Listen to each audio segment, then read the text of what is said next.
হিরণ্যকশিপু বর পেয়েছিল জলে মরবে না, স্থলে মরবে না, অস্ত্রে মরবে না, শস্ত্রে মরবে না। তাহলে জলেও মরবে না, স্থলেও মরবে না। জল স্থল বাদ দিলে জায়গা কোন জায়গা? দিনে মরবে না, রাত্রেও মরবে না। কিন্তু আমার গোবিন্দের শক্তির বাইরে কিছুই চলে না।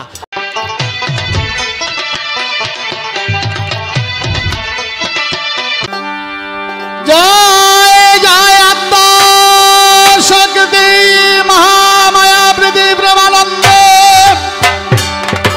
হরি হরি বল, হরি হরি সাধু গুরু বৈষ্ণব গোসাই প্রেমানন্দ হরি হরি বল, হরি বল,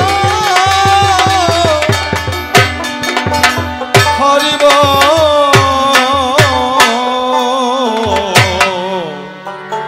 হরি হরি।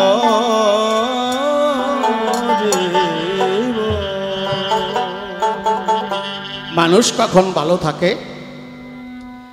সেই সম্বন্ধে ইকোটা বেশি রাখবা না, ইকোটা সেটে রাখো একটু। সেই সম্পর্কে বাবুক কবি পাগল বিজয় সরকার উনি ধারণা দিয়ে বললেন, যেমন তারক গোসাই বলেছেন, যে যাকে ভক্তি করে সেই তার ঈশ্বর, ভক্তি গুণে সে হয় তার স্বয়ং অবতার। তেমনি এই মানুষ যখন তার ইষ্ট দেবতার পূজায় সেবায় নিয়োজিত থাকে তখন প্রত্যেকেই সুন্দর থাকে, ভালো থাকে। আর এই কাজের বাইরে যখনই চলে যায় কখনো কখনো নিজের কাজে নিজেরই লজ্জা বোধ হয়। তাই বাবুক কবি গানের মধ্যে পরিষ্কার ভাষা দিয়ে কে গাইলেন, আহা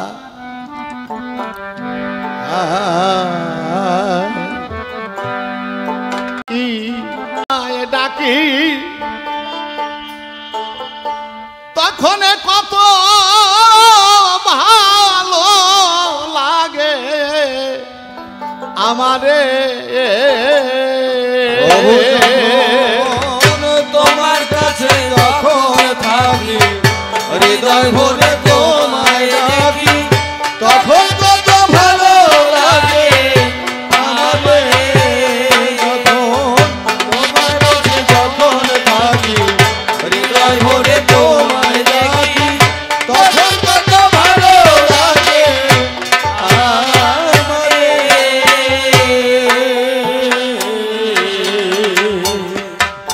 তখন সুন্দর ভুবন দর্শনে শ্রবণ, সুন্দর পবন সঞ্চারে, সুন্দর ভুবন জীবন যৌবন, সুন্দর বন বসন্ত বাহারে। তোমার কাছে যখন থাকি হৃদয় ভরে তোমায় ডাকি, তখন কত ভালো লাগে আমারে।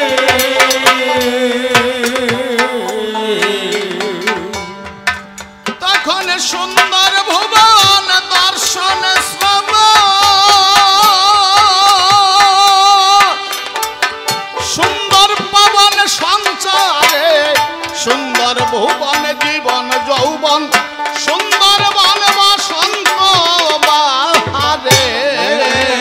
তোমার কাছে যখন থাকি হৃদয় ভরে তোমায় ডাকি, তখন কত ভালো লাগে আমারে।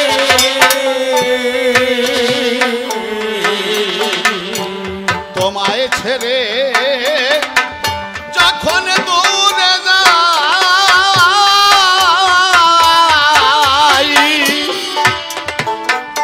আমার কাজে আমার সাজে বড় লজ্জা পাই। ও বান্ধব রে, আমি তোমায় ছেড়ে যখন দূরে যাই,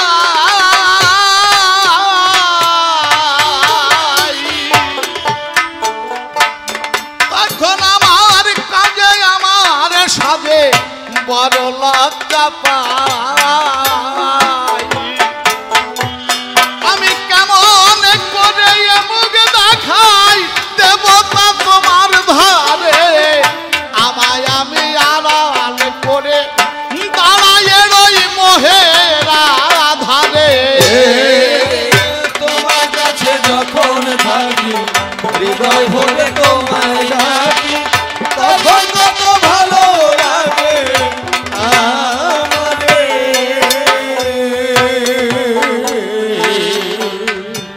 চাহি না যখন যখন তোমার দিকে,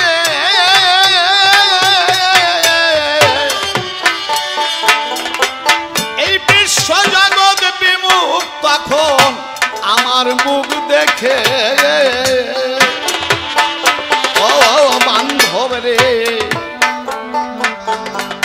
আমি চাহি না যখন যখন তোমার দিকে,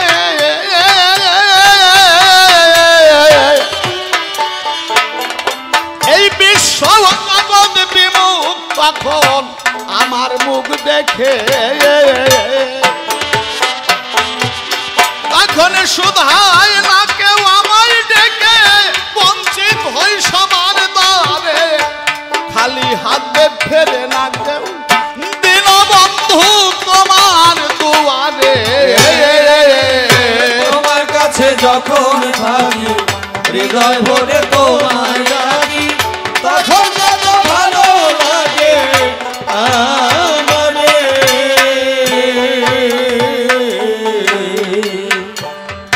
এই জগতে আপনি যার কাছেই সাহায্য চাইতে যাবেন না কেন, বেশিরভাগ ক্ষেত্রেই দেখা যায় সাহায্য করার মধ্যেও একটা স্বার্থ থাকে। যেখানে স্বার্থ নেই সেখানে মানুষকে বঞ্চিত হয়ে ফিরে যেতে হয়। আজ দেশের কথা বলুন, অফিস কাছারির কথা বলুন, আপনি যাবেন, আপনার লিগাল কোনো কাজ করবার জন্য কাগজপত্র সবই আছে, তবুও তারা দুটো অর্থের লালসায় আপনি অফিসারের পিতার বয়সী হলেও ঠাকুর দাদার বয়সী হলেও কোনো না কোনো অজুহাত দেখিয়ে আপনাকে ঘোরাতে থাকবে। কিন্তু সাইড দিয়ে যদি সেখানে তার স্বার্থ পূরণ করবার জন্য কিছু দিতে পারেন, তার জন্য আর কোনো ভুল থাকে না বাবা।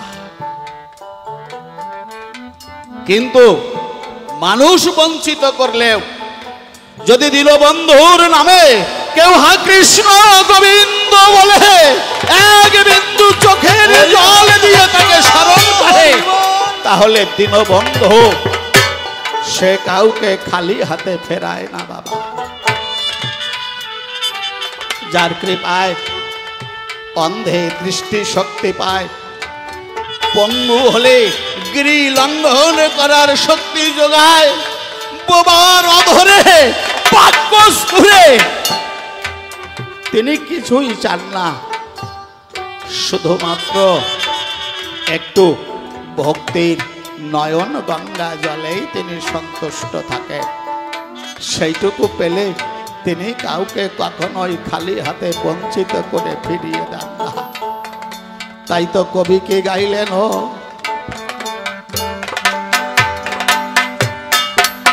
আমি চাহি না যখন তোমার দিকে,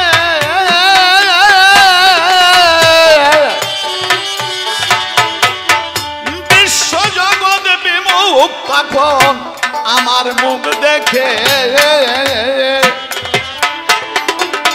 তখন শোধায় না কেউ আমায় ডেকে, বঞ্চিত হয় সবার দ্বারে, খালি হাতে ফেরে না কেউ দীনবন্ধু তোমার দুয়ারে। তোমার কাছে যখন থাকি হৃদয় ভরে তোমায় ডাকি, তখন কত ভালো লাগে আমারে।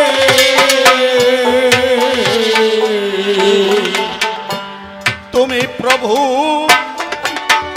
কান্নারি হও না,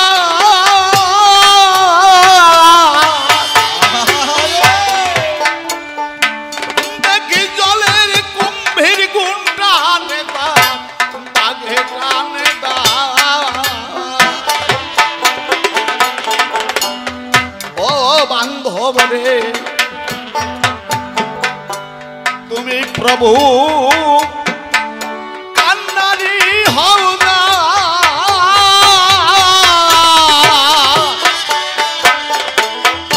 জলের কুম্ভীর গুণ টানে দাও, বাঘে টানে দাও।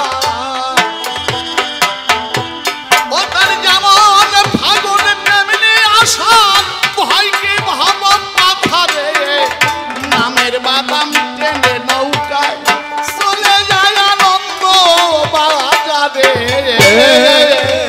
তোমার কাছে যখন থাকি হৃদয় ভরে তোমায় ডাকি, তখন কত ভালো লাগে আমারে।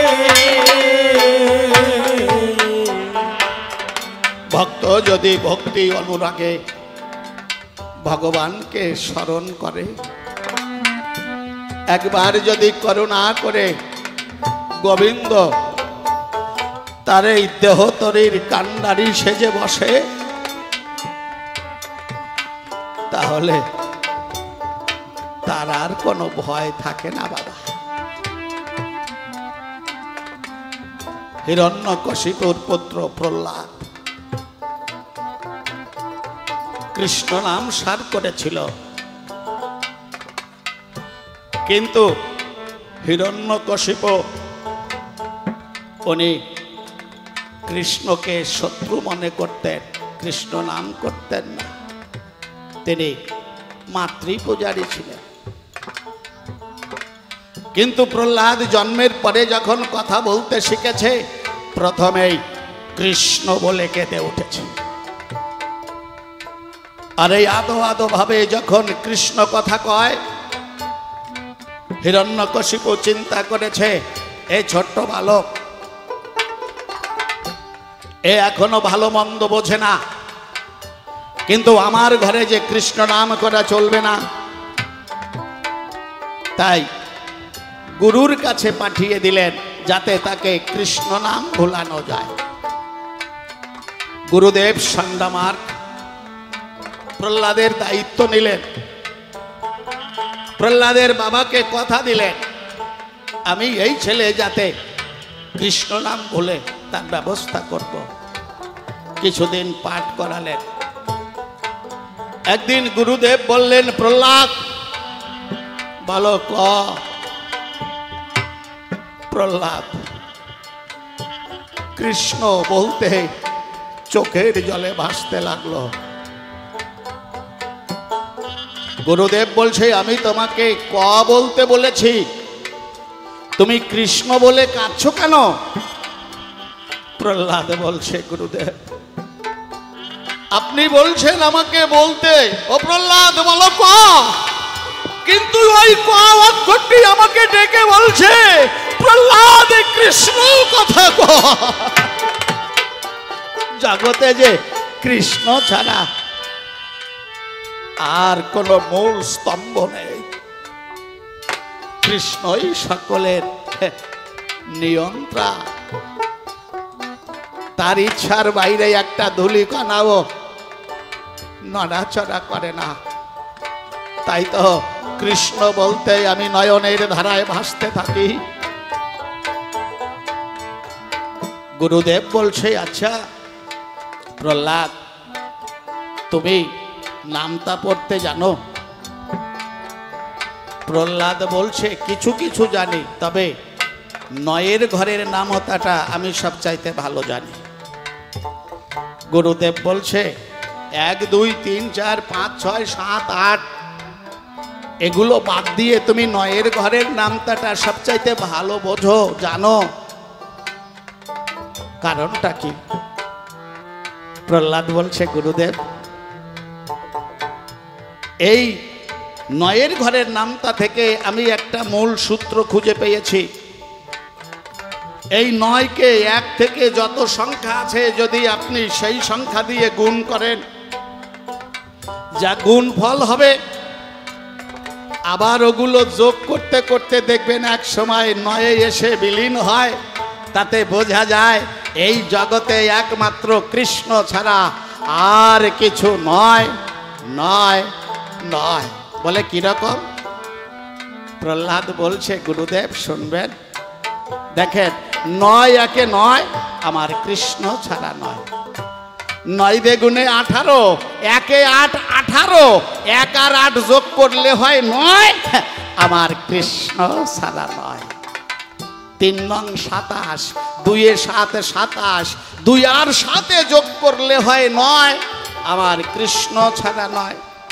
4 নং 36, 3 এ 6, 36, 3 আর 6 যোগ করলে হয় 9, আমার কৃষ্ণ ছাড়া নয়।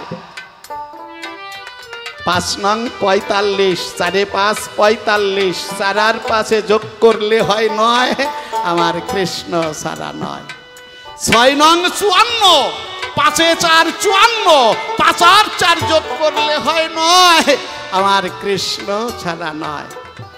7 নং 63, 6 এ 3, 63, 6 আর 3 যোগ করলেও হয় 9, আমার কৃষ্ণ ছাড়া নয়। 8 নং 72, 7 এ 2, 72, 7 আর 2 যোগ করলে হয় 9, আমার কৃষ্ণ ছাড়া নয়। 9 নং 81, 8 এ 1, 81, 8 আর 1 যোগ করলে হয় 9, আমার কৃষ্ণ ছাড়া নয়। 9 10 এ 90, মনের কথা খুলে কই, 9 আর 0 যোগ করলে হয় 9, আমার কৃষ্ণ ছাড়া কিছু নয়, নয়, নয়। আমি 9 10 পর্যন্ত বললাম। 11 করেন, 9 11 99, 9 আর 9 যোগ করলে 18, 1 আর 8 যোগ করেন, একক সংখ্যা কত হয়? 9। 9 12 108, 1 0 8 এ 108, 1 0 আর 8 যোগ করেন, দেখবেন 9।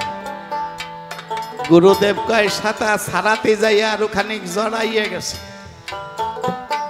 এরে কৃষ্ণ নাম ভুলাবার জন্য আমার কাছে দিয়েছিল। আমি সেই শিক্ষা দিতে গিয়ে আমার যেন আরো আবিলতা খানিকটা জড়াইয়ে গেল।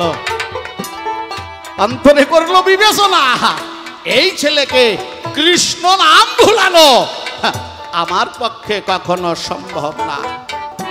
তাই আবার হিরণ্যকশিপুর কাছে এনে সমর্পণ করে দিয়ে গেলেন।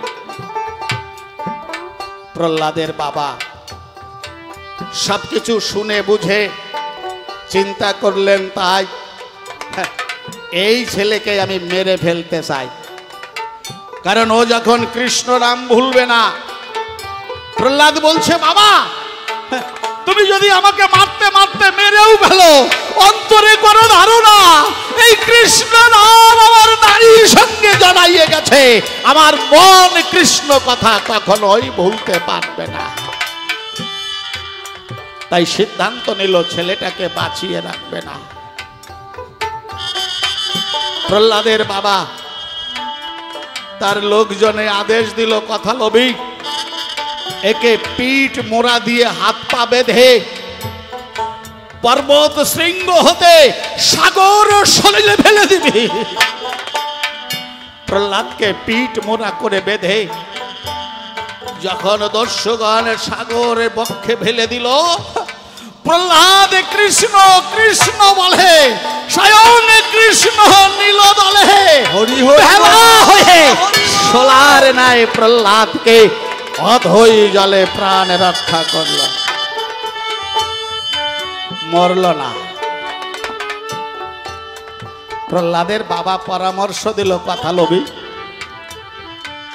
সাগর বক্ষে নিক্ষেপ করেও যখন ও মরল না, ওকে পিঠ মোড়া করে হাত পা বেঁধে মর্ত মাতণ্ড অর্থাৎ পাগলা হাতির পায়ের তলায় ফেলে দেবে।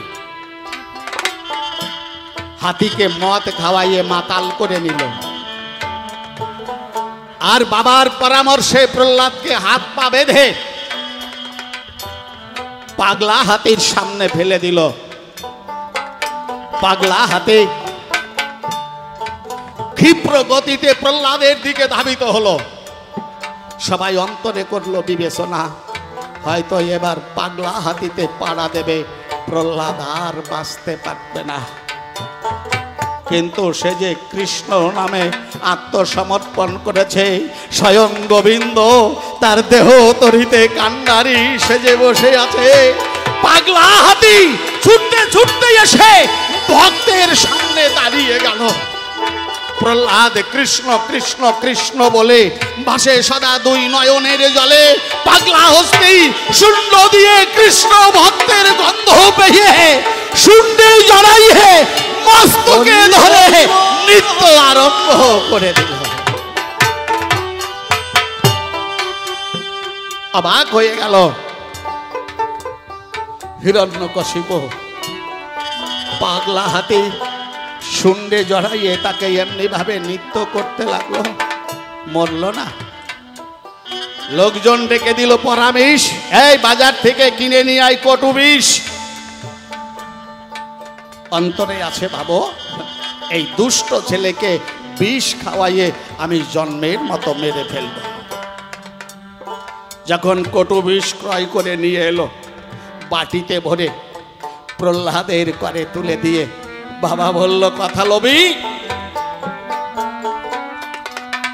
এই বিষ খেয়ে যত শীঘ্র সম্ভব তুই মারা যাবি। প্রহ্লাদ বিষের বাটি হাতে ধরল, চোখের জলে নিবেদন করে বলল, জগদীশ, সংসারে অমৃত আর বিষ সবই তোমার সৃষ্টি, তুমি জগতের প্রাণ প্রিয়, কথা নিও, এই বিষ নিবেদন করলাম তোমারে, কৃপা করে গ্রহণ করে তোমার ভক্তকে অমৃতবাদ প্রসাদ ফিরাইয়ে দিও। এই বলে কটু বিষ পান করলো, কিন্তু ততক্ষণে বিষ অমৃতের স্বাদ দিয়েছে। খুলে বলি সবার ঠাই, প্রহ্লাদ তাতেও মরে না। হিরণ্যকশিপুর বোন হোলিকা দাদার কাছে এসে টেনে দিল তার বক্তব্যের রেখা। দাদা, কি বলবো, তোমার বরাবরই যদি আমার উপরে দায়িত্ব দেবে, অন্তরে দেখো ভেবে আমি তোমার এই দুষ্ট ছেলেটাকে মেরে ফেলতে পারি। হিরণ্যকশিপু বলল, তুই কিভাবে মারবি, আমি তো চেষ্টার কোনো ত্রুটি রাখি নাই। দেখ, সাগর সলিলে ফেলে দিয়েছিলাম, মরে নাই। পাগলা হাতির পায়ের তলায় ফেলে দিয়েছিলাম, কিন্তু হাতিও ওকে শুন্ডে জড়াইয়ে মস্তকে ধরে নৃত্য করেছে, ওকে মারে নাই। কটু বিষ হাতে দিয়ে মরতে বলেছিলাম, বিষ পান করেছে, তবুও মরে নাই, তুই কিভাবে মারবি? হোলিকা বলল, দাদা, অন্তরে আছে ভাবো, আগুন জ্বালাইয়ে তোমার এই দুষ্ট ছেলেটাকে কোলে করে আমি ওই আগুনের মধ্যে বসে থাকবো। অন্তরে দেখো ভেবে আগুন তোমার এই দুষ্ট ছেলেটাকে জ্বালাইয়ে পোড়াইয়ে ছারখার করিয়ে দেবে।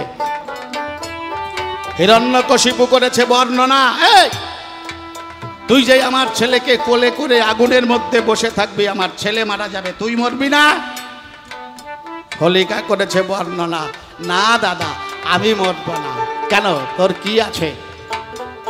হোলিকা বলে, দাদার কাছাকাছি, দাদা, আমি ব্রহ্মার কাছ থেকে একটা চাদর পেয়েছি। অন্তরে করো বিবেচনা, ওই চাদরটা যতক্ষণ আমার গায়ে থাকবে ততক্ষণ আগুনের দাহিকা শক্তি আমার কাছে কোনো কাজ করবে না। মনে আছে ভাবো, আমি ওই চাদর গায়ে দিয়ে তোমার ছেলেকে কোলে করিয়ে বসে থাকবো, ও মরিয়ে যাবে আর আমি মরব না। হিরণ্যকশিপু চিন্তা করেছে, বাবা, এইটাই বুঝে সবচাইতে শ্রেষ্ঠ পথ হবে। অন্তরে দেখো ভেবে এবার প্রহ্লাদ অবশ্যই মারা যাবে। আগুন জ্বেলে দিল, প্রহ্লাদকে নিয়ে হোলিকা আগুনের চারিদিকে প্রদক্ষিণ করতে করতে প্রহ্লাদকে নিয়ে আগুনের মধ্যে ঝাঁপ দিল। যিনি করুণাময়, রাখে কৃষ্ণ মারে কে, আর মারে কৃষ্ণ রাখে কে। যেন ঈশ্বরের ইচ্ছায় দুষ্ট পবন সেখানে জোরে প্রবাহিত হলো।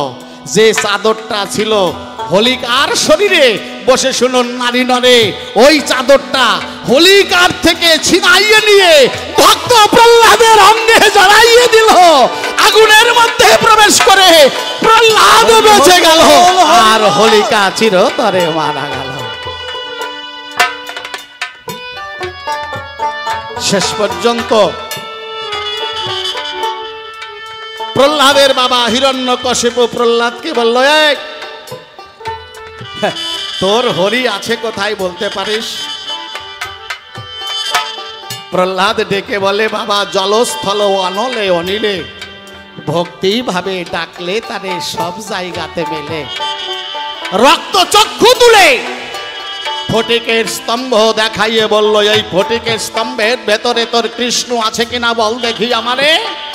প্রহ্লাদ বলল, বাবার কাছে। বাবা যিনি সর্বত্রই আছে, তিনি এই স্তম্ভের মধ্যে অবশ্যই আছে।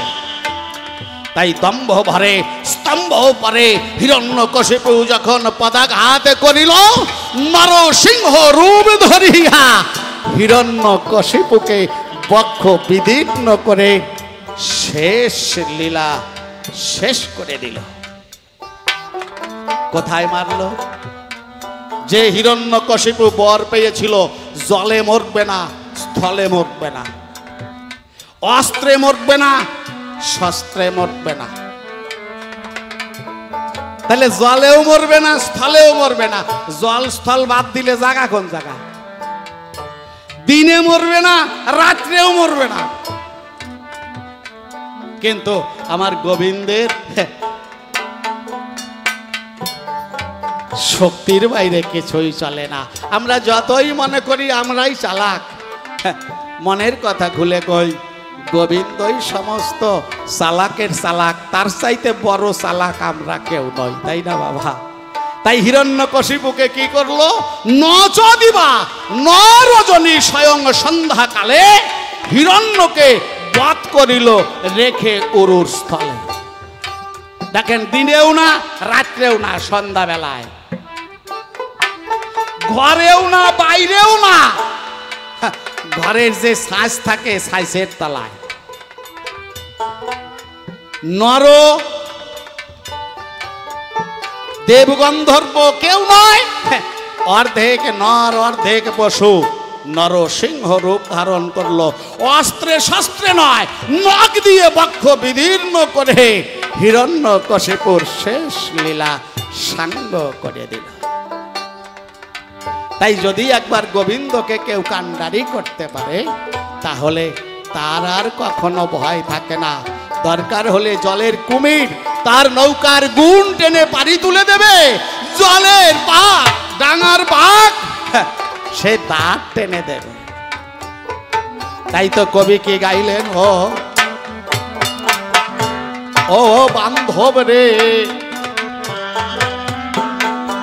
তুমি প্রভু কান্ডারি হও যা,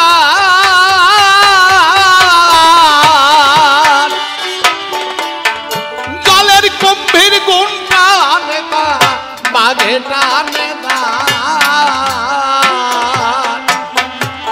ও তার যেমন ফাগুন তেমনি আসার, ভয় কি ভাব পাথারে নামের বাদাম টেনে নৌকায় চলে যায় আনন্দ বাজারে। তোমার কাছে যখন থাকি হৃদয় ভরে তোমায় রাখি, তখন কত ভালো লাগে।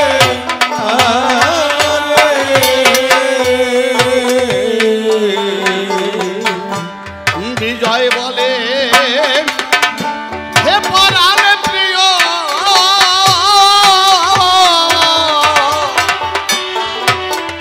আমি ভুল পথে যদি যাই আমায় ফিরাইয়ে লয়। রে পাগল বিজয় বলে এ পরাণে প্রিয়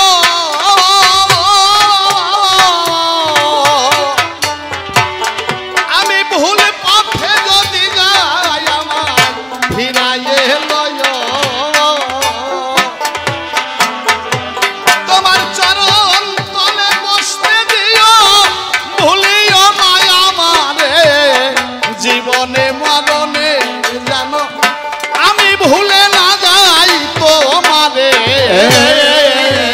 তোমার কাছে যখন থাকি হৃদয় ভরে তোমায় দেখি তখন কত ভালো লাগে আমারে তোমার কাছে যখন থাকি হৃদয় ভরে তোমায়